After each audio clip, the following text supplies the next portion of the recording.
आज ही हम एनएमटीसी के क्वेश्चन को डिस्कस करते हैं जो कि एनएमटीसी इंटर को आया था इस संडे को 24 अगस्त को एग्जाम हुआ था। क्लास 10 11 12 के स्टूडेंट्स के लिए जनरली है, लेकिन मैं आपको ये इंट्रोड्यूस कराना चाहता हूँ। तो बेसिकली ये क्वेश्चन इसके बारे में कहता है कि आप क्वेश्चन को पहले कोशिश कीजिए खुद से, तो आपको समझ में आएगा कि क्यों मैं इस क्वेश्चन को दिखा रहा हूँ, मतलब क्यों टफ है ये क्वेश्चन। ठीक है, तो पहला तो जो अप्रोच आता है वो है कि a प्लस बी प्लस सी जो है उसको a प्लस बी माइनस सी से मल्टीप्लाई कीजिए, तो ऐसा कुछ आएगा।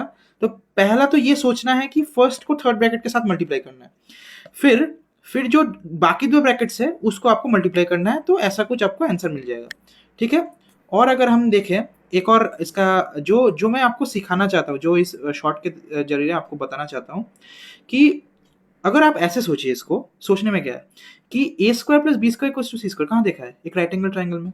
अगर ए बी बोला गया है, अगर राइट एंगल उसी राइट एंगल ट्राइंगल का ए बी क्या बोलते हैं उसके एरिया को, अच्छा एरिया, तो मेरे को यहाँ पे क्या दिख रहा है ए प्लस बी प्लस सी, ए प्लस बी माइनस सी, क्या दिख रहा है हेरॉन्स फॉर्मूला। हेरॉन्स फॉर्मूला में ऐसा होता है एस माइनस ए, तो a plus B plus c by two minus a minus मतलब कि -2 है तो b plus c minus a. यहाँ से आपको अंदाजा लगाना चाहिए कि ये हेरॉन्स फॉर्मूला से कितना इजीली बन सकता है। मैं यहाँ पे दिख रहा हूँ कि मैं अगर इसको एज्यूम करूँ कि ऐसा है, क्योंकि a plus B plus C positive real number है, तो मैं उसको एक राइट एंगल ट्राइंगल एज्यूम कर ही सकता हूँ। तो मैंने ऐसे किया, तो फिर उसका भी सेम आपका उसका भी वैसे ही सेम आंसर आता है कि -4। तो एक एक आपका तरीका है क्रिटिकली थिंकिंग वाला, और एक ऐसा तरीका है जो कि आप अलजेब्रा से कर सकते हैं। तो मेरे मेरे जैसे स्टूडेंट बहुत सारे बोलते हैं कि फिर हम क्रिटिकली सोचे क्यों, जबकि अगर आपके सामने ये एनएमटीसी का क्वेश्चन आता है तो आप क्रिटिकली क्यों सोचेंगे।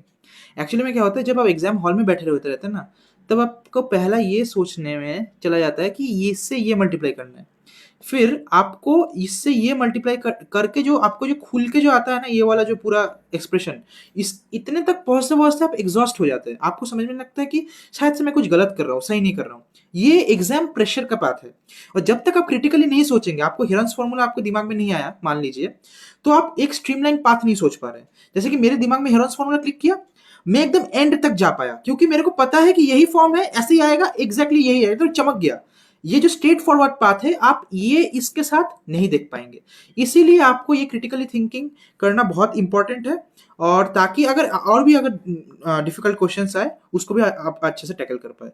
यही है आपका आज का लर्निंग। ठीक है, थैंक यू।